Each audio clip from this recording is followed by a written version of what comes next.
गोकलपुरी में एनकाउंटर के बाद बदमाश गिरफ्तार। 3 दिन से पुलिस कर रही थी तलाश। एक पिस्तौल और एक जिंदा कारतूस भी बरामद।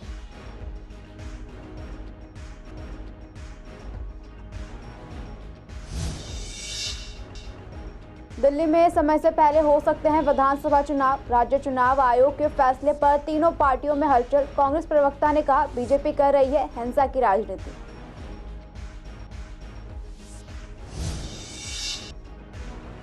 पुलिस ने 2 शातिर स्नैचरों को किया गिरफ्तार। अपराध में इस्तेमाल स्कूटी और एक फोन भी बरामद। मामले में आगे की जा रही है जांच।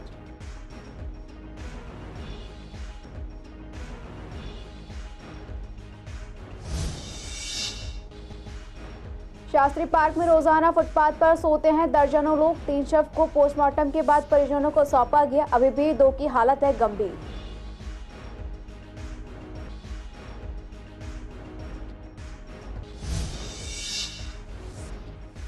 पूर्वी दिल्ली की सड़कों पर आवारा गाय बढ़ा रही हैं मुसीबतें। सड़कों पर आवारा पशुओं का बन रहा है बसेरा। आवारा पशुओं के कारण हो रही है जाम की समस्या।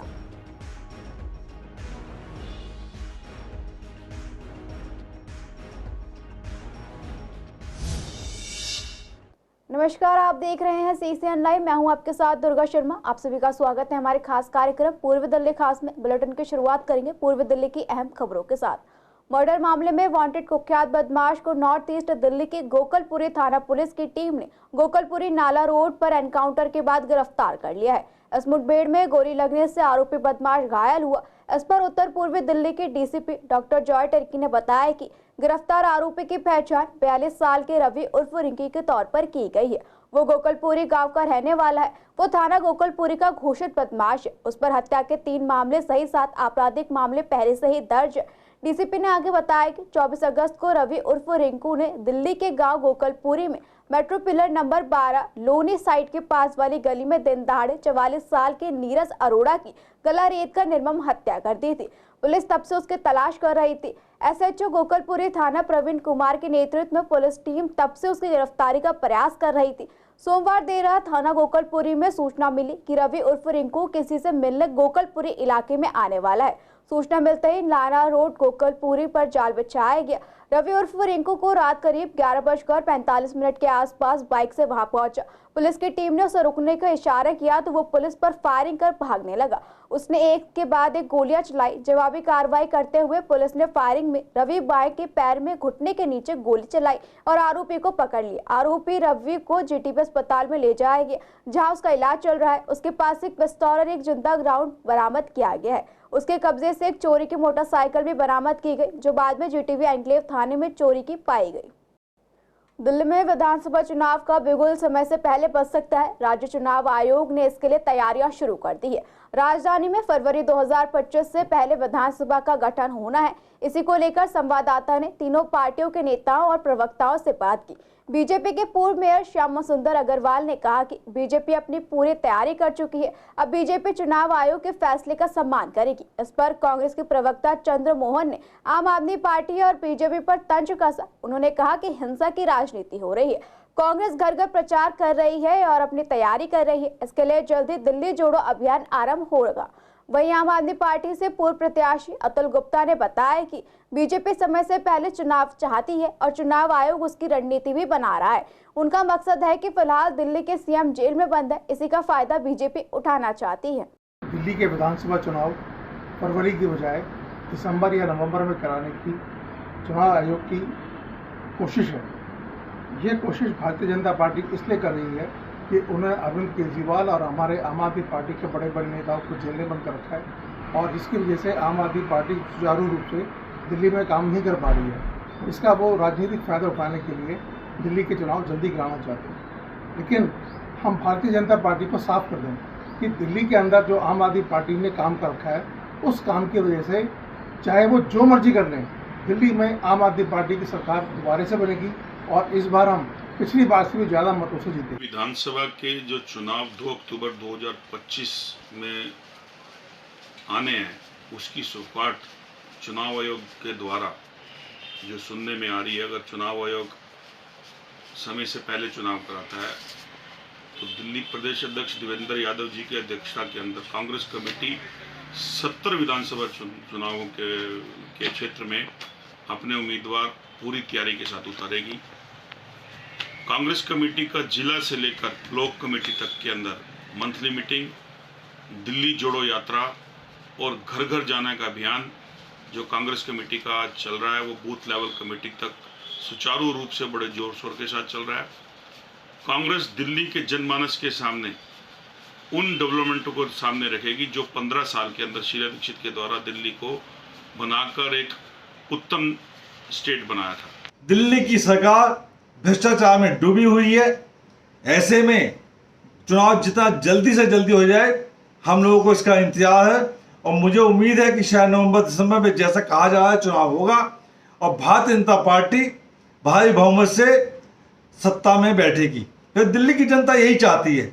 अभी पिछला जो लोकसभा का चुनाव हुआ उस लोकसभा के चुनाव में यदि आकलन किया जाए, विधानसभा के अनुसार आकलन किया जाए तो भारतीय जनता पार्टी 52 विधानसभाओं में आगे है।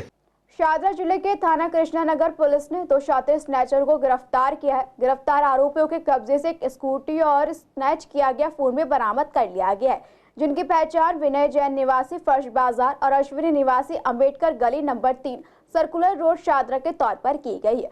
आपको बता दें, पुलिस को 2 अज्ञात व्यक्तियों द्वारा रघुनाथ मंदिर बी ब्लॉक कृष्णानगर के पास मोबाइल फोन छीनने के संबंध में पीसीआर कॉल मिली, जिसमें शिकायतकर्ता ने बताया कि जब वो अपने घर जा रहा था तब 2 अज्ञात व्यक्तियों ने उसके हाथ से मोबाइल फोन छीन लिया। सूचना मिलने के बाद थाना कृष्णानगर पुलिस ने मामला दर्ज कर जांच शुरू की, जिसके बाद पुलिस की टीम का गठन किया गया। मामले की गंभीरता को देखते हुए टीम तुरंत हरकत में आई और आरोपी व्यक्ति को पकड़ने के लिए कड़ी मेहनत करनी शुरू कर दी और कई सीसीटीवी फुटेज की पड़ताल की, जिसमें आरोपी की पहचान हुई। इसके बाद स्कूटी का एक रूट मैप तैयार किया गया और आरोपियों का पीछा किया गया। एक छापेमारी के बाद टीम ने दोनों स्नैचर को गिरफ्तार कर लिया।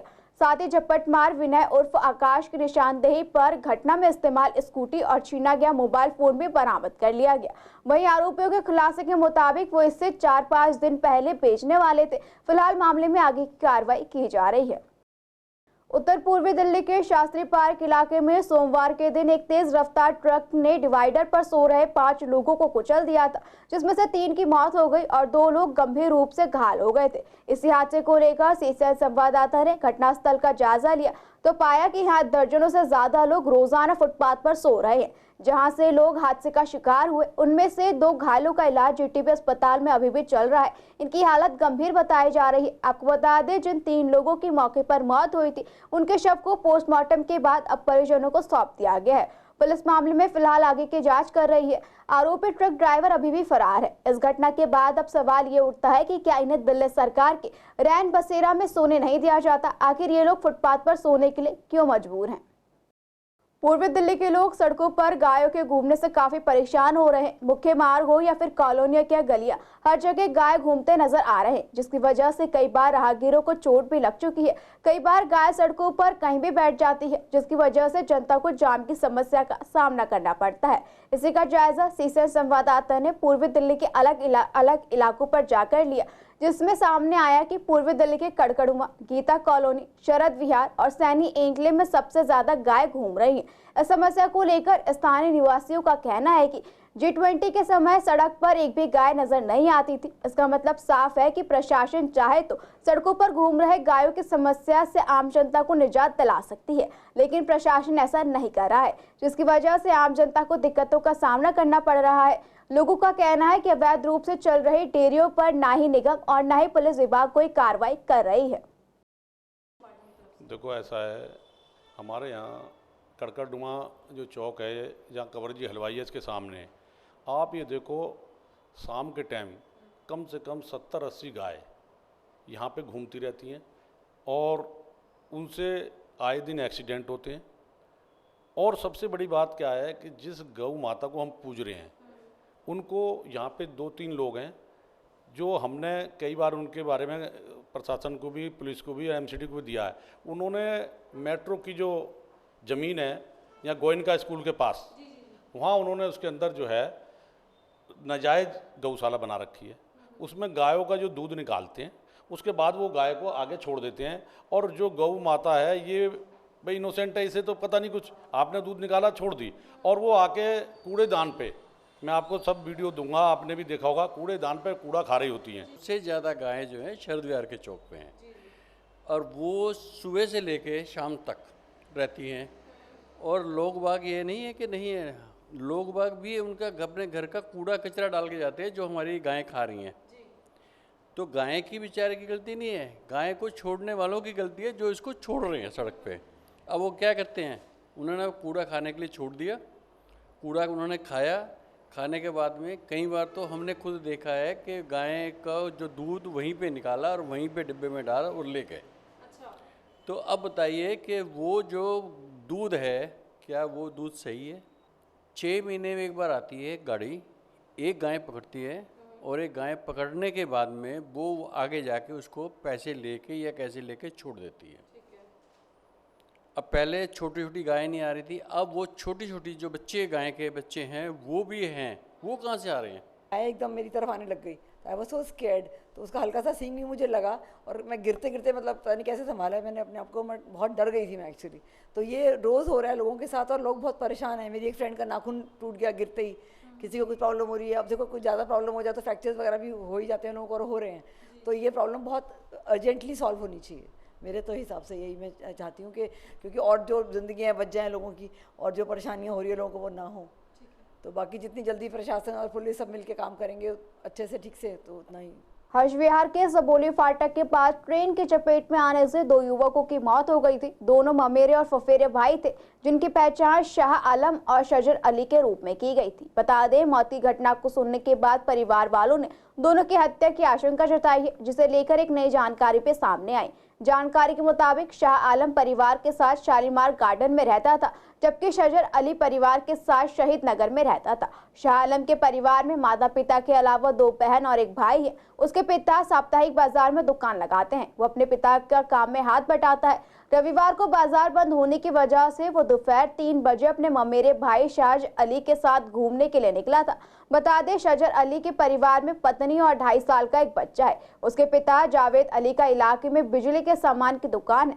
शजर अली अपने पिता के काम में मदद करता था। शुरुआती जांच के बाद पुलिस ने संदेह जताया है कि दोनों किसी तेज गति से आ रही ट्रेन की चपेट में आ गए हैं, लेकिन मृतक के परिजन लगातार युवकों की मौत पर शक जता रहे हैं। शाह आलम के पिता का कहना है कि पुलिस भले ही ट्रेन के चपेट में आने से उनकी मौत की बात कह रही है, लेकिन उन्हें संदेह है कि उनके बेटों के साथ कुछ गलत हुआ है। उन्होंने बताया कि रविवार दोपहर 3 बजे दोनों घूमने के लिए निकले थे, लेकिन वो उस जगह पर क्यों गए इसका जवाब किसी के पास नहीं है। जहां ट्रैक के पास दोनों युवकों का शव मिला है, वहां जाने का कोई मतलब नहीं है।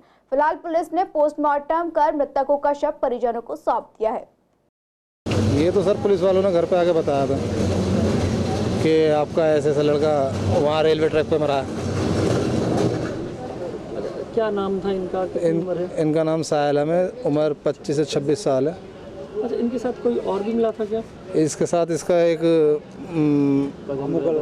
मामू का लड़का है, मामा फूफी के था। ये पता नहीं कैसे वहाँ तक पहुँचे, लेकिन हमें ट्रेन से टकराए हुए नहीं लग रहे हैं। ये मार के डाले हुए लग रहे हैं। कुछ भी दुश्मनी नहीं थी, रोटी खा के गया 2:30 बजे, वापसी आ गया, आया नहीं पता कौन ले गया, कैसे चला गया पता नहीं चला।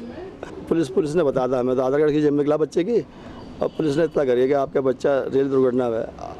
हम वहाँ पर छानबीन कर गया, देख के तो वहाँ फाटक वाले से मालूम पड़ा कि क्या है। वो कह रहा था हमारे पुलिस को फ़ोन कराया मैंने, और यहाँ बच्चा हमारा पड़ा है। मेरे सामने दुर्घटना रेल से नहीं हुई है।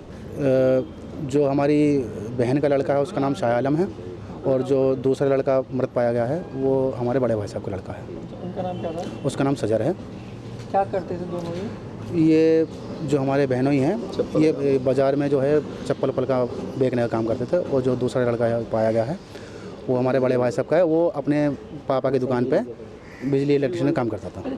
थाना शादरा पुलिस ने 3 स्नैचरों को गिरफ्तार किया, जिनके कब्जे से अपराध में इस्तेमाल स्कूटी और छीना हुआ मोबाइल फोन बरामद कर लिया गया है। गिरफ्तार आरोपी की पहचान वेलकम निवासी इरशाद और फिरोज उर्फ शानू के रूप में की गई है। आपको बता दें, थाना शादरा में एक स्नैचिंग की घटना हुई, जिसमें स्कूटी पर सवार 3 अज्ञात व्यक्तियों ने एक मोबाइल फोन छीन लिया। घटना की सूचना मिलने के बाद पुलिस ने मामला दर्ज कर जांच शुरू की। मामले की गंभीरता को देखते हुए SI Anirudh, head constable Nishant, constable Shivam Dubey और कांस्टेबल नितिन की एक टीम बनाई गई। उन्होंने सीसीटीवी कैमरों को खंगालना शुरू किया। लगभग 25 सीसीटीवी कैमरों की पड़ताल के बाद बीट इंटेलिजेंस की मदद से पुलिस ने 3 व्यक्तियों को पकड़ लिया जो एक और स्नैचिंग करने के इरादे से इलाके में घूम रहे थे। साथ ही उनके पास से स्कूटी और छीना हुआ मोबाइल फोन भी बरामद कर लिया गया है और मामले में पुलिस आगे की कार्रवाई कर रही है। दिल्ली सरकार की मंत्री आतिशी ने हाल ही में ये बयान दिया था कि दिल्ली के सभी सीवर पर काम किया जा रहा है, उन्हें दुरुस्त किया जा रहा है। लेकिन जब हमने गीता कॉलोनी की गलियों का जायजा लिया तो हकीकत कुछ और ही सामने आई। यहाँ आज भी लोग सालों पुरानी सीवर ओवरफ्लो की समस्या से जूझ रहे हैं। हम बात कर रहे हैं गीता कॉलोनी के 11, 15 और 18 नंबर ब्लॉक की, जहां स्थानीय लोग इस समस्या से जूझ रहे हैं, लेकिन इनकी सुनवाई करने वाला कोई नहीं है। इस समस्या पर जब हमने स्थानीय निवासियों से बात की तो उनका कहना है कि कई सालों से यहाँ के सीवर ओवरफ्लो हो रहे हैं। सफाई के नाम पर केवल खाना पूर्ति की जा रही है। लगातार शिकायत के बाद भी अभी तक इसकी सुनवाई नहीं हुई है। लोग मजबूरी में गंदगी और बदबू के बीच रह रहे हैं। पानी जो बहा पड़ा है, गड्ढे भी बहुत हैं। पानी बरसात का है, सीवर का है? सीवर का ही है, ये बरसात का भी है, सीवर का भी है। बदबू आती है? बदबू आपके सामने आ रही है। 15 और 16, 18 ब्लॉक का मेन चौक है जो आए दिन समस्या दिल्ली सरकार के विधायक SK बग्गा को 20 बार कर चुके हैं। सीवर आज आपके सामने अधिकारी आए हुए हैं।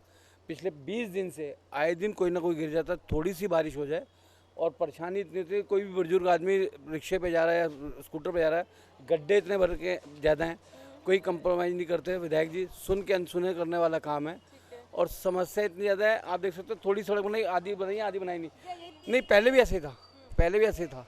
सीवर का पानी बाहर आ रहा है, स्मेल इतनी गंदी है और लोग परेशान हैं। बीमारियों को डर लग रहा है क्योंकि बरसात देखो, बरसात के कारण ऐसी कई बीमारियां जो बच्चों को डेंगू, मलेरिया कुछ भी घटना हो जाए, और इस टाइम दिल्ली की सरकार नाकामी पे उतरी हुई है। इस इलाके की समस्या इतनी बुरी है, पूरा का पूरा ये 18 ब्लॉक 15 ब्लॉक के सारे सीवर बंद पड़े हैं। सबके घरों का जो बैक मार रहे हैं, सारे सबके सीवर जो है बैक मार रहे हैं। कोई सुनवाई नहीं है। मैं कंप्लेंट शेयर गिनती करानी चालू करूं तो कंप्लेंट्स इतनी की हुई हैं, सब इनके ऑफिशियल नंबर्स के ऊपर की हुई हैं। कोई उनसे कोई रिस्पांस भी नहीं आता, किसी का कोई रिस्पांस नहीं आता कि आपका सीवर कब ठीक हो जाएगा। इतना भी बता दो कम से कम कब ठीक हो जाएगा। समस्या में ये है कि इसमें ये 35 फीट गहरी लाइन है, वो लाइन बैठ चुकी है, जिसकी वजह से सारे कॉलोनी के ये पानी ओवरफ्लो हो रहा है। ये हाँ जी, अब पाइपलाइन का सीवर का अब एक्चुअली क्या है ना, ये शायद कल क्लियर हो चुका है, काम भी प्रोसेस का चला था और लाइन भी क्लीन हो गई है। इसकी वजह से ये पानी निकलने लगा। पानी इकट्ठा है, गंदगी, सीवर का पानी सारा बाहर आ रहा है। बिल्कुल आने जाने, मेरे घर बिल्कुल सामने है। यहाँ तो बहुत खड्डा हो गया था, ये करवाया है ठीक। अभी समस्या आना जाने बंदा, बिल्कुल घर से निकल नहीं सकते हैं। बहुत बदबू, अभी भी आपको भी आ रही होगी बदबू, तो बहुत ज़्यादा बदबू है।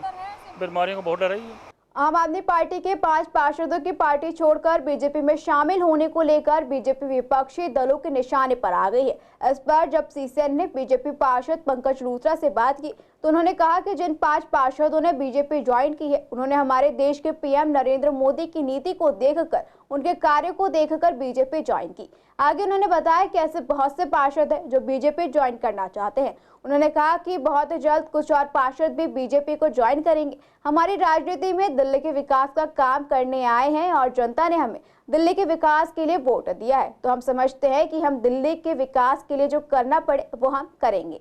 जो 5 पार्षद जिन्होंने भारतीय जनता पार्टी ज्वाइन की है, उन्होंने भारतीय जनता पार्टी ज्वाइन को वैसे नहीं की है। उन्होंने हमारे देश के सर्वोत्तम प्रधानमंत्री श्री नरेंद्र मोदी जी की नीतियों को देख के, उनके कार्यों को देख के यह भाजपा ज्वाइन की है।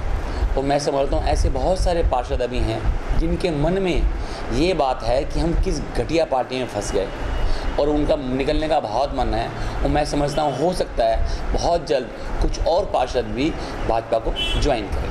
तो आगे की रणनीति किस तरीके से तय की जाएगी? देखिए, हमारी रणनीति तो ये है कि हमने दिल्ली में दिल्ली के विकास का काम करने आए हैं। जनता ने हमें दिल्ली के विकास के लिए वोट दिया है और हम समझते हैं समय समय पर हम दिल्ली के विकास के लिए भी जो भी हमसे मन पड़ेगा वो हम काम करेंगे। बारिश के समय करंट लगने से लोगों की मौत के कई मामले देखने को मिल रहे हैं। इस समस्या को देखते हुए प्रशासन ने एक टेम्पररी तरह की कार्रवाई की।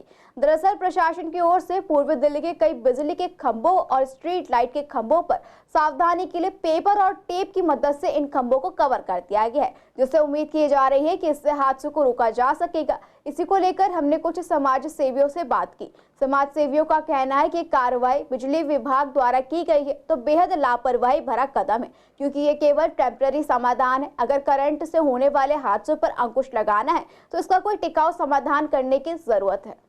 वो तो बहुत ज़्यादा तो लाइफ के साथ खेलने वाली बात है। जो अगर किस तरह से करंट कभी भी पास ऑन हो सकता है, कभी और पेपर में सुनने में भी आता है, देखने में भी आता है, पढ़ने में भी आता है कि बच्चे जैसे खेल रहे हैं, कभी किसी ने पोल पे हाथ लगा दिया और करंट पास हो रहा है तो बच्चे के वहीं पे वो इलेक्ट्रिसिटी से उसका हादसा हो जाता है।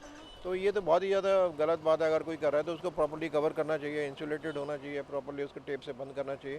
तो ये सब सावधानी इनको जो कंसर्न नहीं वो सफिशिएंट नहीं है, वो सफिशिएंट नहीं है। जो उसका प्रॉपर बॉक्स हो या जो प्रॉपर जो भी उनका तरीका, ये तो एक टेम्परेरी सोल्यूशन है। मतलब उसका तरीका तो पूरा है। नहीं हाथ से नहीं रुकेंगे। हाथ से तो देखो पूरा ढंग से कोई काम होगा, ढंग से उनकी प्रॉपर वायरिंग होगी, ढंग से सब कुछ होगा, तभी उसको अवॉइड किया जा सकता है। वो तो टेम्परेरी सोल्यूशन है, वो तो काफ़ी नहीं है। वो तो कभी भी कोई भी उतार देता है, कोई भी कूड़े वाला उतार देता है, छील लेता है। और प्लास्टिक तो ले जाते हैं, वो बीनने वाले ही ले जाते हैं, उतार देते हैं। वो कोई टेम्परेरी सोल्यूशन है। उतर गए हैं, 2-4 जगह मैंने देखे हैं, लेकिन वो फिर गायब हो गए हैं, 2-4 दिन में ही गायब भी हो जाते हैं। वो तो कोई परमानेंट सोल्यूशन नहीं है। ये तो कोई अच्छा इंजाम होना चाहिए ताकि वो सड़क बीनने वाले, कूड़ा बीनने वाले उसको उतार ना सकें। और ये हादसे जो हो रहे हैं, बारिश के दिनों में करंट ओवरफ्लो होता है तो वो किसी को भी लग जाता है। देखिए, बिजली का इतना खतरनाक चीज़ है कि अगर इसको ढंग से काम नहीं किया गया उसका तो हादसे होंगे ही होंगे। उसको रोकने के लिए अगर बिजली डिपार्टमेंट जो इलेक्ट्रिक डिपार्टमेंट है उसके आदमी ढंग से काम नहीं करेंगे, करना चाहिए उसको प्रॉपर वे में उसको सील करना चाहिए। जो भी तरीका है उसको कवर करके तब उसको सील करना चाहिए, या फिर कनेक्शन डब्बे वगैरह बना के उसको जॉइंट देना चाहिए। अदरवाइज़ कहीं वो इलेक्ट्रिक पोल पे लगता है करंट कोई भी, तो नीचे कोई पोल पकड़ ले तो उसको करंट लगेगा। अब अभी पीछे 2-3 हादसे हुए भी हैं, वो मैंने पढ़ा था या मतलब टीवी पे सुना होगा कि जो हादसे हुए हैं अभी साउथ दिल्ली में हुए हैं, तो उसमें मतलब अच्छे जवान बच्चे मरे हैं उसमें। तो देखा जा रहा है कि कुछ जगह पे डिस्कॉम्स जो है वो बिजली के खंभों के ऊपर प्लास्टिक की पन्नियां लपेट रही है। उनका पर्पस ये है कि भी ये बरसात में, मानसून में, वाटर लॉगिंग में किसी को करंट ना लगे और किसी की जान माल की हानि ना हो, नुकसान ना हो। एक अच्छा कदम है, लेकिन टेम्परेरी जुगाड़ है। डिस्कॉम से और सरकारों से हम ये उम्मीद करते हैं कि परमानेंट कोई इसका सोल्यूशन लेके आई है, क्योंकि ये हर बात का मामला है और स्थिति वाटर लॉगिंग की हर साल बद से बदतर होती जा रही है। तो हम ये उम्मीद करेंगे डिस्कॉम से, सरकारों से कि ये प्लास्टिक की पन्नियां लपेट के टेम्परेरी जुगाड़ करने के बजाय अगर वो हर पोल का प्रॉपर अर्थिंग करें ताकि किसी तरह से करंट ना हो, जो लटकती तारें हैं उनको हटाया जाए ताकि लोगों की जान माल को बचाया जाए। फिलहाल पूर्व दिल्ली खास में इतना ही। खबरों के लिए बने रहिए CCN लाइव के साथ।